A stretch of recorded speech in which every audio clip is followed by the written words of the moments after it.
So one of the things that sometimes pops up on the channel, and rightfully so, is concerning the Hammerklavier Sonata, opus 106. Those of you who are around a little longer, you will know that Alberto and we recorded both 16 of the 32 Beethoven sonatas. So in the 32 Beethoven sonatas in more or less whole beat, I would say, are on the channel. But it's also true that we are re-recording those sonatas one by one for release on CD. It's not that we don't like the versions that are on YouTube. We're very proud of them. But of course, playing in whole beat, playing so in a different way, comes with a new performance practice. It's what people don't realize enough, that playing slower is not particularly easier, and it's something that we didn't learn in schools or in conservatories. In that regard, I have maybe a little slight advantage because I also practiced or studied organ in one of the best conservatories in the world, with one of the best, doubtlessly one of the best teachers that this world ever have seen in the 20th century, was Jacques van Nootmersen. He was not a super fast player, though I think I play a little bit slower than him, but he knew how to play slow in an unbelievably beautiful way. So for me, this transition to playing in another way was not so hard. Yet I acknowledge the fact that in general, in all movements, slow movements, fast movements, all alike, all kinds of types of music, that also, and I would say for me as well, and why not? We and Alberto also. I mean, it's sometimes remarkable still to me how fast that he, being raised in this super high level mainstream piano, today academic system, that how fast he took up this new way of playing even faster than me in certain regards, which is also telling something about his talent. So, but we are re-recording those sonatas for the simple reason that sometimes, I'm using the pedal differently than when I started the series on the piano sonatas, and there are all kinds of small things. Also, the tempo steadiness. I'm someone who really likes to use, I would say, to implement in my recordings a little bit of this tension of timing.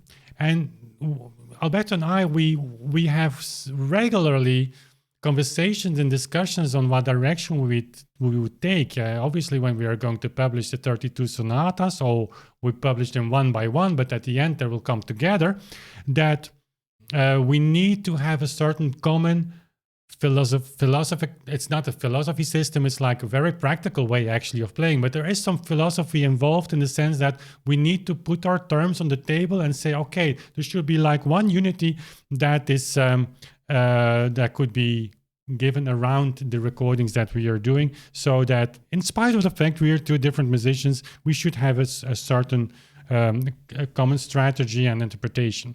And so that's the reason, more than anything else, that we want to give those sonatas a second shot. And in certain instances, Alberto has done 3 versions of the same sonata. They are not on the internet for reasons I explained recently. We will release our recordings in a different way, but that's for another video. You can search for that as well. I explained our recording or release philosophy there.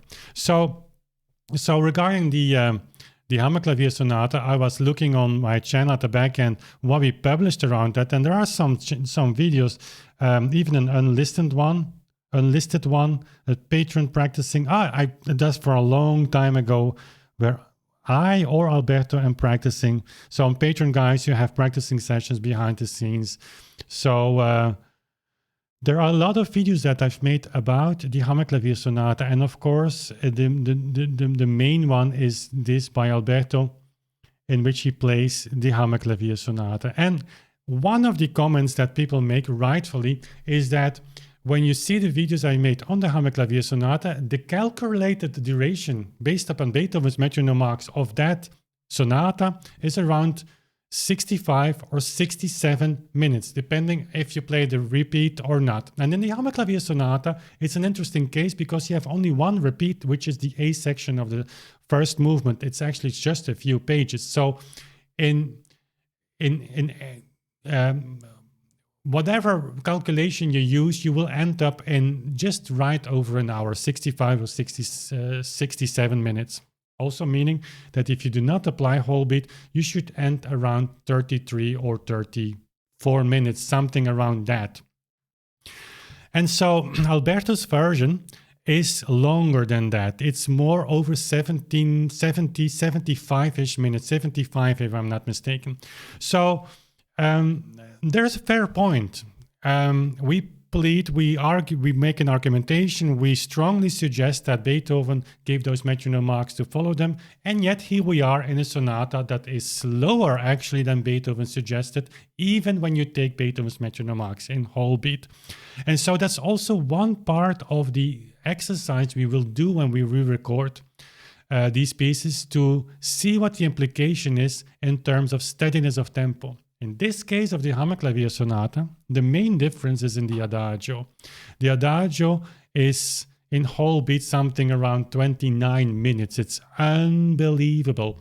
And by the way, everybody plays it slower than single beat. You would say like a slow movement. There, you can easily play single beat. No, it's not. The slow movements have the same complexity in technical sense than the fast movements, and sometimes even in a worse way, where you must slow down because of technical reasons, but obviously also you are in the context of a piece with a different way of different expressive mode, so to say.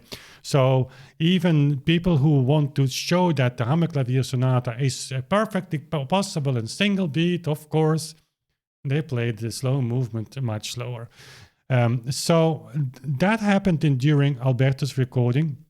And it's interesting for you to know that he already re-recorded that sonata. It's not released. Again, go to that video in which I announced a new strategy or a new release plan, so to say, because all these recordings will go also on Spotify, Apple Music, and iTunes, or what's the name today. And we will do some Kickstarting campaigns every time we release a major recording or a potential disc, for you to you just opt in for us to make a CD or vinyl disc. So that will come. So the recording is there to be launched, and it's interesting for you to know that that recording is exactly 67 minutes, 68 perhaps. So really and spot on, I would say, on the metronome marks whole beat. Now you can say, like, Wim, is that all important? First of all, I would say yes. In the case of this channel, I think it's important. It's important for the simple reason that if we claim something for you to be true, to be followed, to be extremely important for these composers who gave the metronome marks, that the least we can do, of course, is try to follow those marks as well, even in a piece of the of the size of like the Hammerklavier Sonata. Guys, this is not easy. Huh? It's not like you cannot program a pianist like Alberto and say, like, now you play, I believe the slow movement is 92 of the Hammerklavier Sonata, 29 minutes, 92. Don't think that it's easy. The question is also if there is certain subtle tempo fluctuations necessary there or not. It's a very interesting topic. For the symphonies is something else, I think, than for the sonatas, but that's for another video. Anyways, whatever you do, it should be subtle, and it should not affect the overall tempo. It should not affect the overall duration, if you wish, of that piece. So yes, it's important. We are no robots. We are just humans. We will make mistakes. We make mistakes, but we have to be honest about this. And when we see 75 minutes, well, we check, and it was Alberto who came up and said, like, I played the slow movement a little bit too slow. It's very beautiful, but let's try it, give it another shot. And there we have a new recording that's actually pretty close, if not spot on, that metronome mark. Secondly, argument for doing that is the music changes. I'm not saying that Alberto's version is not beautiful, but the music changes. It becomes another piece. And how often did we notice within our experiments? I mean, I wish I could share all of that with you, but that's of course not possible. This is not something that happens overnight. There is an awareness to that. And there are certain moments where you play and say, okay, I changed my tempo now a little bit. I checked. I was a little bit slower. I was a little bit faster. We practiced with the metronome. Can you imagine? Of course, we have to learn the tempo of the composer. It's not easy, but there is a reward in that. Because at the end, it turns out, guess what? How strange that the tempo chosen by the composer works best. It sometimes at the beginning feels like, it's a little bit too fast, a little bit too slow. There's something I would like to, but just stick to that. And there will be a huge reward at the end of the exercise. Because guess what? If Beethoven gives a metronome mark for a composition, he was playing that composition. It was not just an abstract tempo. In many cases, he would sit at the piano and play it. He played the Hammerklavier Sonata. He made the corrections for his edition, and it was necessary because there were many mistakes in the first proofs of his. They're all published in his letters, by the way. It's impressive, actually. If you have to think, like, the guy was sitting at the piano, for many people completely deaf and yet capable of hearing all the notes. They did that often, by the way. These when the proofs were ready, they gathered some musicians and they just played through the string quartet or what have you. So to hear the wrong notes. All of that is super interesting because that means that the music was played at that speed as well. So in this case of the Hammerklavier Sonata, guess what? It's Beethoven's tempo. So who do you like to have more next to you suggesting the correct tempo of the piece? I think everybody would say like Beethoven. Yes, if you would come and teach me a little bit about this, well, be my guest. But guess what? It's tempo you have. And so it's also to honor the composer, but also because there is this huge reward at the end when you follow those tempi, make them work. It's not dogmatic. It's just the paradise that you enter. It's the paradise of that composer's mind. And in the case of Beethoven, there is an insanely lot of beauty to see there.